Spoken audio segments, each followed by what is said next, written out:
Ang hinanda kong hapunan sa aking mag-ama ngayon ay kabsa, ang aking pamamaraan sa pagluluto para maiba naman ang lasa ng sarap ng Arabic kabsa. Don't do that in the ground, bro. Charles, soup.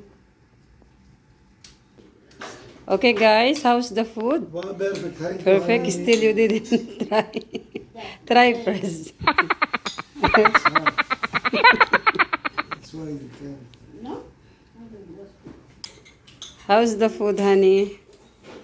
Good. Alhamdulillah. Thank you very much. O diba, pasok sa panlasa ang kakaibang kabsa na ginawa ko. This is our lunch today. I made kabsa, but Noor version food.